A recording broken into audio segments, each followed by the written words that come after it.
Assalamualaikum warahmatullahi wabarakatuh. Waalaikumsalam warahmatullahi wabarakatuh. Good afternoon, everyone. Afternoon. First of all, let us be grateful to God Almighty for the opportunity to gather here today. On this occasion, our group will present a paper entitled Why. This paper explores the underlying research behind a particular topic we have studied, aiming to offer a deeper and more reflective understanding. Without further ado, please welcome our present to begin the presentation. Hello everyone, I am Abdul Rajiza. As the first presenter, I will explain about the evaluation, assessment and types of assessment based on its approach. For the first is evaluation. Evaluation is a systemic and comprehensive process to assess the effectiveness of program, process or activity, including the learning process. The main purpose of evaluation is to determine whether a program achieves its state objectives. For example, is reviewing the national curriculum to assess student learning achievements of basic competencies. And for the second is assessment. Assessment is the process of collecting and interpreting information about children learning achievements. The goal is to help the learning process, not just to give grades. The following are types of assessment are, for the first is formative assessment, for the second is summative assessment. Formative assessment to improve the learning process, for example, daily and weekly quiz and interactive questions and answers. And for summative assessment to assess the final result. For example, is final semester exam and final project, portfolio and practice test. And for the last is the types of assessment based on its approach. There are quantitative assessment and qualitative assessment. For the first is quantitative assessment. Quantitative assessment, this type of assessment is use numbers and statistical data to assess learning outcomes. Use measurement and test. For the test, use essay test and objective test. And for the second is qualitative assessment. Qualitative assessment. This type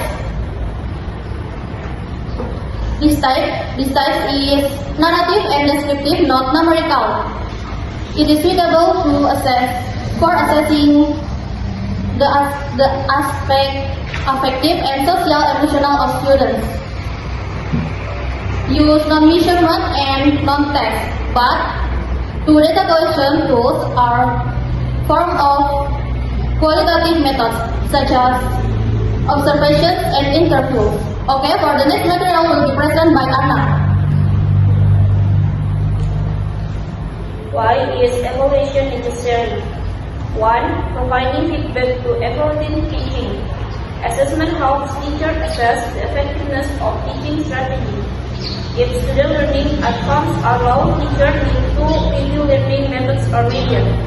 Example, after delivering the material present perfect tense, the teacher gives a quiz.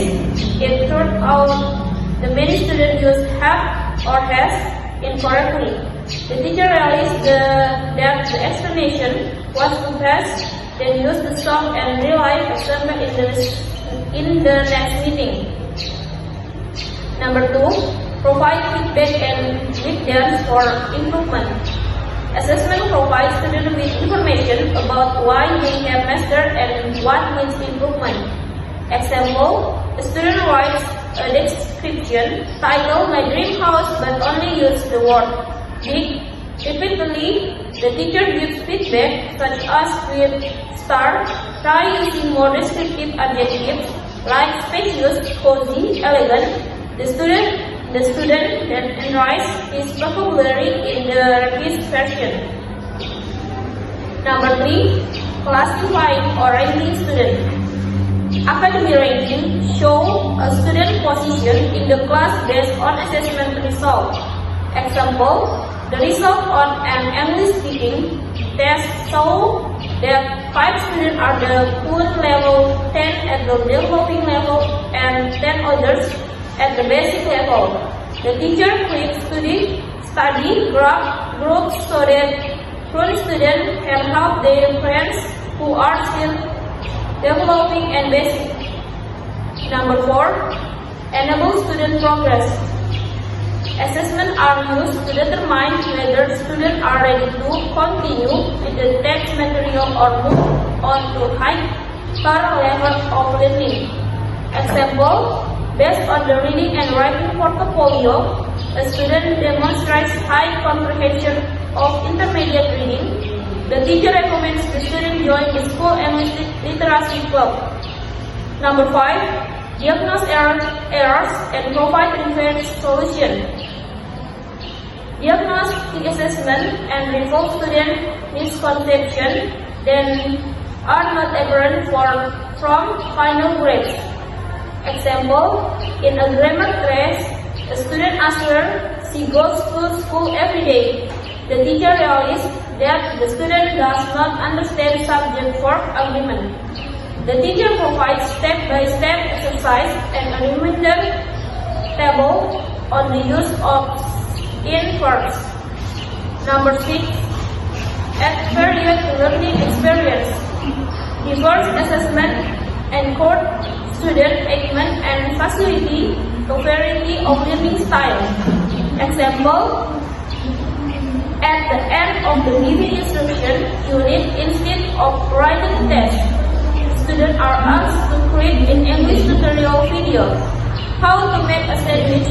They decide a script, record it, and assess themselves and their peers.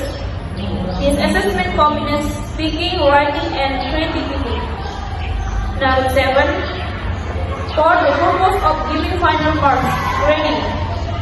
The assessment result in a final grade which is listed on the report card. Example, in English class, the grade component consists of listening 20%, speaking test 20%, grammar test 25%, writing project 20%, and class activity 15%. The combined grade reflects the student overall performance. Number 8. Providing statistical data for school.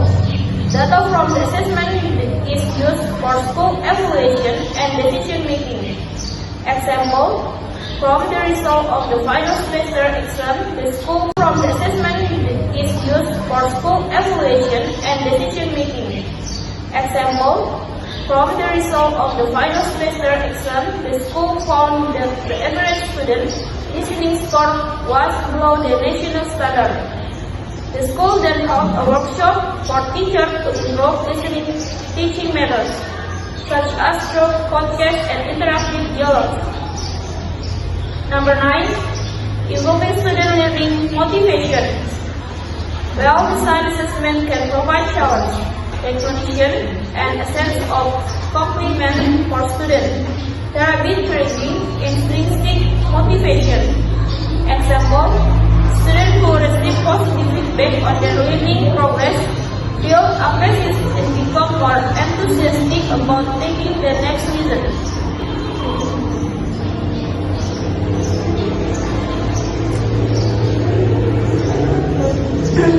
Conclusion. Based on the discussion that has been described in this paper, it can be concluded that evaluation and assessment are two important components in the education system that support each other to improve the quality of learning. Evaluation acts as a comprehensive process to assess the effectiveness of learning programs, while assessment focuses more on collecting data on student learning outcomes. Quantitative and qualitative approach in assessment have different characteristics and use but complement each other. Quantitative assessment is able to provide objective, measurable result, while qualitative assessment provides a deep understanding of the effective aspect and learning process of students.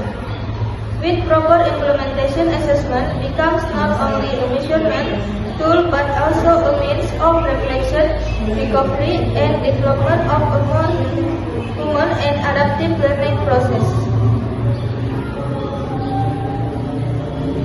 Well, that was the result of the presentation of the material from our group. Please forgive and any shortcomings or excesses. Wassalamualaikum warahmatullahi wabarakatuh. Waalaikumsalam warahmatullahi wabarakatuh.